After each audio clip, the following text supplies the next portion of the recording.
Hello, my name is Dr. Koheli Bhattacharya and the founder of the iFit Kit. Today's video is going to be about how to gamify your iFit Kit or your vision therapy exercises. If you do any kind of eye exercises, why is gamification important?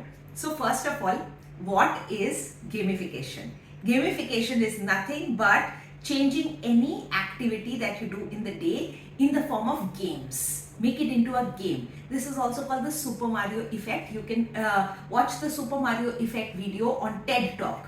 The other thing is that I have explained everything about gamification, why is it important and how it can change your life in another video. You can go to my page and see, just put gamification of your goals, you will get that video, or I can link it down in the caption below as well. So gamification, right? So now gamification is important because, especially in eye exercises, because first of all, it increases motivation. Motivation to do the eye exercises. Now motivation depends on two things. It should be easy enough for you to be excited to do it. The second thing is it should be challenging enough for you to feel excited to do it. So it should be this good combination of easy exercises and challenging exercises. If it is too challenging, you will lose your hope, you will lose confidence. And if it is too easy, you will get bored very easily and think that nothing is happening. So gamifying your iFit Kit is going to help increase your motivation. The next thing is sustained excitement. Now sustained excitement is that every exercise will have an easy, medium and hard level.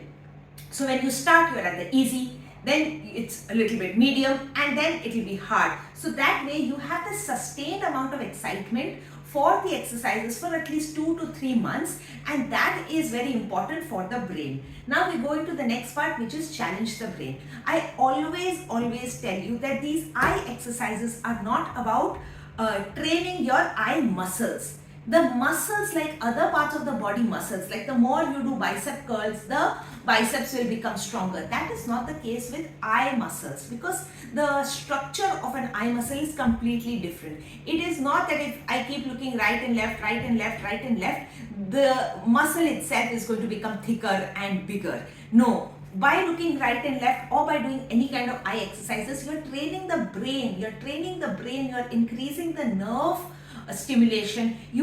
So it's more of a brain training. Especially these exercises, which are binocular vision exercises, are all about training the brain. And now for training the brain, you really need gamification. The brain needs to be constantly challenged, constantly asked to think. If we stop using the brain and everything becomes spinal level, oh, this I know how to do, then you are not using your active brain. So activating your brain is very important for the eye exercises, and therefore gamification is very important for vision therapy exercises. The next is improving your eyesight. Obviously, the minute you start to use your brain more, the brain comes out of the lazy eye syndrome. It comes out of the amblyopia, because we know amblyopia is not a problem with the eyes, it's a problem of the brain actually using that eye. So the more you use your brain, the more conscious you become, the more aware you become of the exercises, the more chances that there will be an improvement of eyesight. Of course, there will be an improvement of your binocular vision if you're doing the iFit Kit for binocular vision exercises and for squint and for control and for fusion and for bringing the eyes in alignment. That will also improve the more you gamify it. And of course, if you're using it for amblyopia or lazy eyes, then you will see that an improvement of eyesight, and you can actually measure how much eyesight is improving by gamification of the vision therapy eye exercises. So let's get into the video. So these are all the things that are part of the iFit Kit. There are about 9 products and 9 different exercises which I'm going to walk you through. Each and every one of the exercises have their own videos. So this is not an instructional video on all the exercises, but it tells you how to gamify all the exercises. So let's start with this kids exercise, which also has its own video, right?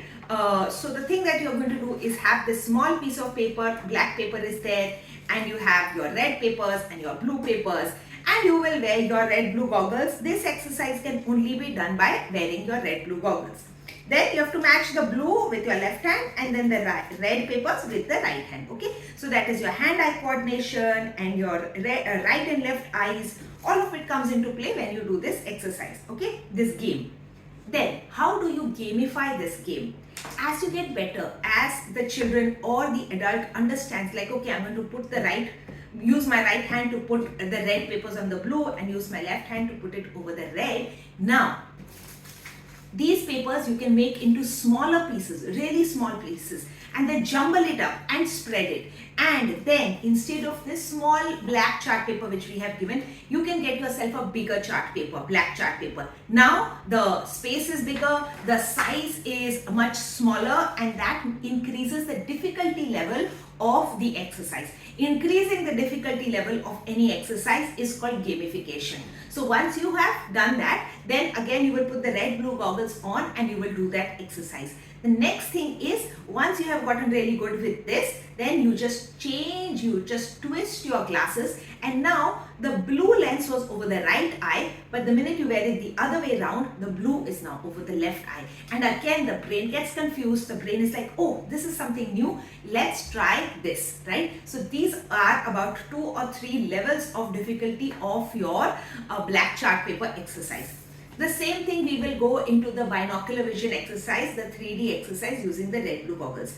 Now this is your red blue chart paper and you have your red blue goggles. Yes, some of you have the red green goggles and the red green lenses. Depends on the suppliers. If you've got red green or red blue, it is the same thing. The principle of the exercise remains the same. Do not get worried, right? So again, you are wearing the glasses, the lenses, and you have your chart paper and you're reading them line by line. Okay, the red and then the blue, the red and the blue, and you're reading them line wise. Then the brain starts to understand, oh, I know these letters. You just turn it. The minute you turn it, the combination of the letters turn, and again you can turn it, and again you can turn it. By turning it each side, you are gamifying it. Okay. The next thing is you start to read top to bottom. Again, reading left to right or right to left is easy for the brain to understand. But the minute the brain has to start seeing anything from top to bottom or reading a list from top to bottom, it becomes a little bit more difficult. So you have increased the difficulty level by gamifying this. The next thing is the way we test someone who's actually done this and is doing well. We point at different levels, like right, down, up, down, side, and everywhere I will move my finger and the patient is able to read it in no matter which direction they are doing. And so this also increases the gamification, the difficulty level. And as I said, first you were wearing, like say you have an amblyopia in the right eye. So you had your blue over the right eye, and okay, the brain gets used to it. Then you just twist it. Once you've gotten pretty good at it, now you have to use the red lens to see it. And so the brain is now again having to recalibrate itself, reimagine what were the letters and really concentrate again. And so this is the gamification of these two binocular vision exercises. Now let's go into the gamification of a Brock string. Multiple ways that you can increase the difficulty level of your Brock string. This is the string, you hold it, keep the balls at different distances. One of the simplest ways of gamification is increasing the distance between the balls. First, in the beginning, I like to keep it at this kind of like a 6 inches difference between all the three, so that it's really easy for people to really see all the three together. But as you get more confident, you can increase the spacing between the balls. The other thing is that if you're working for convergence, or if you're working for helping your eyes converge more, then slowly you can use the Brock string as an RAF rule, and you can mark, okay, over here, say you're holding it like this, and right over here, maybe about 30 centimeters away from your eye, you start to see it doubling. So you mark it out over there that is your break point. This is where the ball starts to break, meaning you're unable to converge. And every day as you move the ball closer and closer to your nose, you can mark it. Okay, now I can do it at 20 centimeters. Now I can do it at 15. And slowly you're moving the closest ball closer to your nose, and that will help you with the convergence. The same thing if you are having a difficulty with divergence, you want to move the ball which is the furthest away. You may see that at a particular distance you are unable to maintain the singularity of that ball in a Brock string exercise, and then slowly as you get better and better you can slowly move it further and further away. So this was one way of increasing the difficulty level of your Brock string. The other thing which you would see on many kind of YouTube videos or even on Instagram is someone with 2 or 3 Brock strings. So the same thing, you holding the Brock string and you have 2-3 of them either in same plane, and so the balls are at different levels and you're focusing on one but you are able to see the whole range. So that is another level of increasing your Brock string difficulty by having 2 Brock strings, one in this and one in this direction, and being able to do that, or up and down, 2 Brock strings up and down. Or the next thing is you add more balls to your Brock string. That is another way of increasing the difficulty level of your Brock string exercises. So multiple things, okay, and you can keep changing the if you have someone else with you, they can keep changing the different levels and the different this thing of the balls, the distances that each of the balls is at, so that will also increase the difficulty level of your Brock string. The next thing that you can do to increase the difficulty level of your Brock string is have the same color balls. The next thing is you can write certain alphabets on it, A, C, D, and then concentrate and see if that helps you focus or reduces your focus of concentrating on the Brock string. The next thing is, instead of using a white string which really helps you to see the differences, you can use a thinner string or lighter, even lighter than this string, like transparent strings or even plastic, just plastic wires, so that you cannot actually see, and these balls actually seem to be suspended in air, and that really increases the difficulty level of doing your Brock string exercises. So multiple ways that you can increase the difficulty level of your Brock string exercises. The next thing, we go into these charts which are for your binocular vision, for your fusion, and for your stereopsis. So of course there is a video which says the 3 stages of binocular vision or the 3 stages of stereopsis. You want to see that video as well, and of course each one of them have their own videos. So in this, first you keep it at a distance and you have your finger, right? You are looking at the finger till the green and the red join. So one way is that instead of looking at the finger, now you have someone else keeping the finger. When you have your finger, there is a certain amount of proprioception that comes in that helps you to concentrate and bring the red and the green together. One thing is that you have someone else keeping a finger, that increases the difficulty, or you can put a pencil or you can put a candle, whatever works for you. The next thing is you don't have anything. You don't keep anything and you just try to make the red and the green join by crossing your eyes. Okay, and it's so much more difficult when you don't have the finger. I myself am seeing, like if I have my finger, it's so easy for me to converge versus me trying to converge somewhere in the middle without having the finger. So that was your convergence card.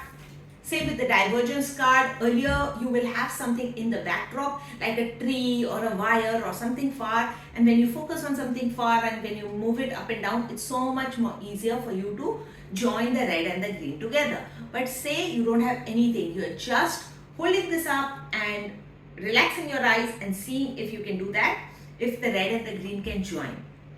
So this is a difficult way. The next thing is when you are doing convergence and divergence at the same time. So you would maybe hold both the charts or have them mounted so that at one go you are doing convergence on this side, like someone holds it for you and you are converging, and then in the next minute you are using this card to diverge. So you are doing convergence and divergence at the same time. So you're converging and then you are diverging as well. So this is a combination exercise that you can do. The next thing is the same way. So this is stereopsis chart. So many people are confused between what is the difference between a stereopsis chart and a convergence chart. So here is the difference. It's the same exercise, you have to do the same thing, but Here the objects were different. One is a green something, one is a red something. When they are two different objects, then it's called simultaneous perception. You are simultaneously perceiving a gate and a lion, and when you converge, you can see the lion inside the gate. So that is simultaneous perception. The fusion is like some things are missing and you converge it. So in one it is written L and one it is written F. When you fuse it, you should be able to see an E, right? So over here some letters of these letters are written. This one has a T missing. This one has a E missing. But when you fuse it, you should be able to read these letters clearly, right? So some letters are missing from one, some letters are missing from the other. And when you fuse it, you will see that these letters and each one of them has certain different letters which are missing. They tend to fuse and now you can read the entire. So it's the fusion is like that cat card. That one cat has the ears, one cat has a tail. But when you fuse it, you get to see one cat with ears as well as tail. So that is fusion. So your fusion and simultaneous perception you do on this card. So this is the same exercise like this, but here the objects are the same, right? So you have the same object. Now you have a golf ball, but they are slightly off center. So when you fuse it, you tend to feel like the golf ball is kind of floating up, like it's floating out of the paper.